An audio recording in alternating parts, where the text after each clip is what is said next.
اس میں کوئی شک نہیں کہ ایمان نام ہے حضور کی محبت کا۔ محبت مصطفیٰ کریم صلی اللہ تعالی علیہ وسلم ایمان کی جان ہے، اور یہ دین اسلام کا بہت بڑا انعام ہے کہ وہ کہتا ہے کہ حضور سے پیار کرو۔ اس لیے کہ جب نبی پاک سے محبت ہو جاتی ہے تو زندگی ویسے ہی آسان ہو جاتی ہے۔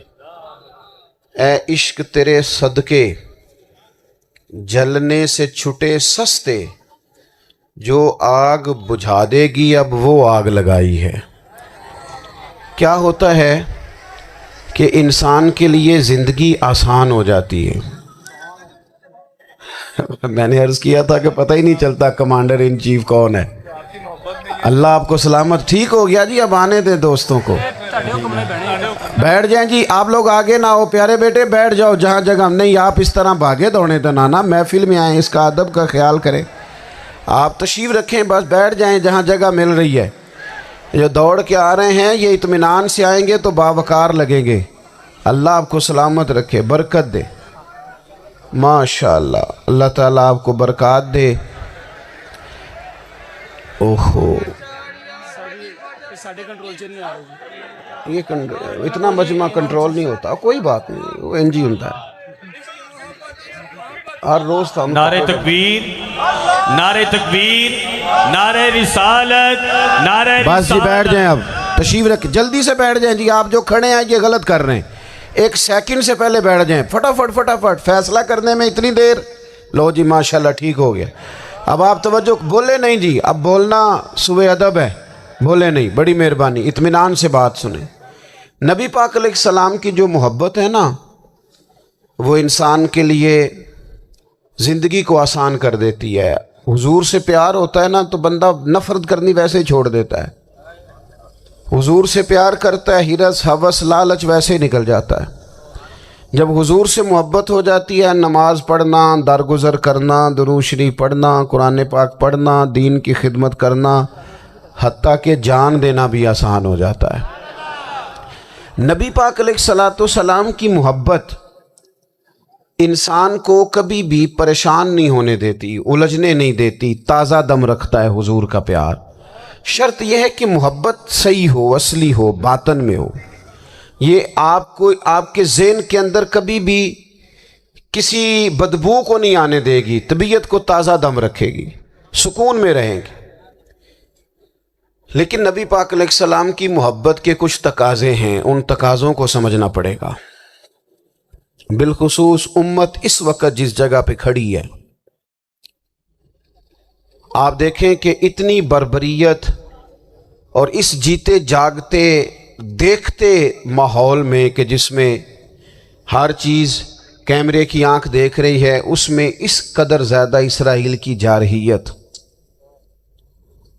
اس کے جواب میں دو تین تازیانے ہیں وہ سمجھنے والے۔ ایک ہے کہ میں کوئی جذباتی بات کروں گا، آپ اس کی تائید کر دیں گے۔ ایک ہے کہ پہلوؤں پر غور کرنے کا وقت ہے کہ اتنے کٹھن ماحول میں بھی اگر مسلم امہ کے لیڈر بیدار نہیں ہو رہے تو آپ کو پس منظر سمجھنا پڑے گا کہ ہم نے نبی پاک کی محبت کے تقاضوں کو نہیں سمجھا۔ حضور سے محبت ہے نا تو پھر نبی پاک کو تو سادہ طرز زندگی پسند ہے، حضور کو تو پسند نہیں ہے۔ اللہ کے محبوب نے تو دعا مانگ کے فقیری لی اللہ تعالیٰ سے۔ آپ کو پتہ ہے جب بندہ بہت زیادہ آسانیوں میں چلا جاتا ہے، بہت زیادہ اس کے پاس سہولیات ہو جاتی ہیں، اس کا مرنے کو دل نہیں کرتا۔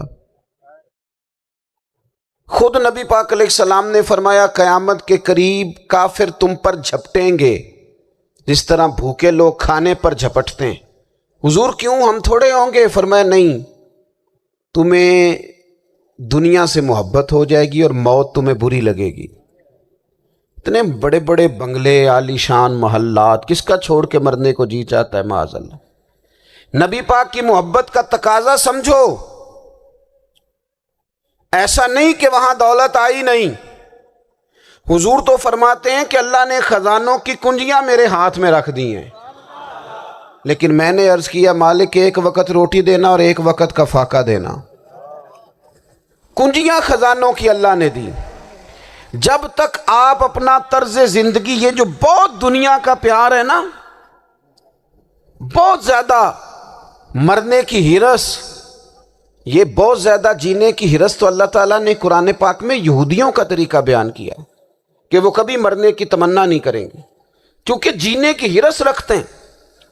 نبی پاک علیہ السلام کے غلاموں، طرز زندگی جب تک سادہ نہیں ہوتا اور جب تک یہ دنیا کے جھمیلوں سے کسی کو دولت دے کر پیچھے کر دیا جاتا ہے، کسی کو عہدہ دے کر چپ کرا دیا جاتا ہے، کسی کو اقتدار دے کر چپ کرا دیا جاتا ہے، رسول اللہ صلی اللہ علیہ وسلم کے سچے غلام،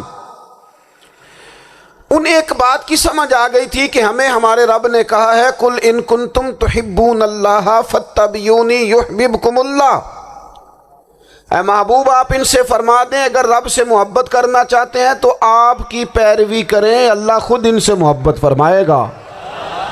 جب رب بھی ان کا ہو جائے گا، جب رب بھی ان کا کی محمد سے وفا تو نے تو ہم، یہ جہاں چیز ہے کیا، یہ لوح و قلم تیرے ہیں، اس کا کیا مطلب ہوا؟ لوح و قلم، قلم لکھتی ہے نا تقدیریں، مقدر فیصلے، تو لوح و قلم تیرے ہیں، اس کا مطلب یہ ہے کہ پھر رب کریم تیرے اوپر فضل کرے گا، اور وہ جن فیصلوں کی امت کو دیانت سے چاہت ہے، اللہ اپنے فضل سے وہ فیصلے فرمائے گا. جب تک زندگی حضور کی غلامی کی طرف نہیں جاتی، وہ اللہ تعالیٰ کی تائید نہیں پاتی. حضرت عبداللہ ابن حذافہ رضی اللہ تعالیٰ عنہ کو رومیوں نے قید کر لیا تھا، اور جب رومی آپ کو قید کر رہے تھے، پکڑ رہے تھے، جنگ میں کچھ موڑ ایسا آ گیا کہ بظاہر مسلمانوں کے قدم پیچھے ہٹ رہے تھے، تو 1000 آدمی نے، 100 آدمی نے مل کے آپ کے گرد گھیرا ڈالا اور بڑی مشکل سے آپ کو گرفتار کیا. جب بادشاہ کے سامنے لے گئے نا، تو بادشاہ سے اس کا سپہ سالار کہنے لگا کہ بندہ ضائع کرنے والا نہیں. یہ بات سمجھیں آپ، ہماری طبیعت کے مطابق جو بندہ پورا نہیں اترتا ہم ضائع کر دیتے ہیں. حالانکہ اگر آپ کو مخالف صف میں بندہ کام کا نظر آئے تو آپ غور فرمائیں کہ یہ ہمارے قافلہ محبت میں کیسے شامل ہو سکتا ہے، اس کے لیے جد و جہد کریں تاکہ اس سے کام لیا جا سکے. اس نے کہا، روم کے بادشاہ نے، بندہ ضائع کرنے والا نہیں. وزیر نے کہا بادشاہ سے، اس نے کہا کیا کریں، کچھ ایسا کریں کہ یہ معاذ اللہ ہمارے دین میں آ جائے. اور قرآن مجید نے واضح کہہ دیا ہے کہ یہودی اور عیسائی تم سے راضی نہیں ہو سکتے حتی تتبع ملتہم، جب تک کہ تم ان کے دین کی پیروی نہ کرو. ان کو کسی طریقے سے معاذ اللہ عیسائی بنایا جائے. تو بادشاہ کہنے لگا 2-3 چیزیں ہیں جس سے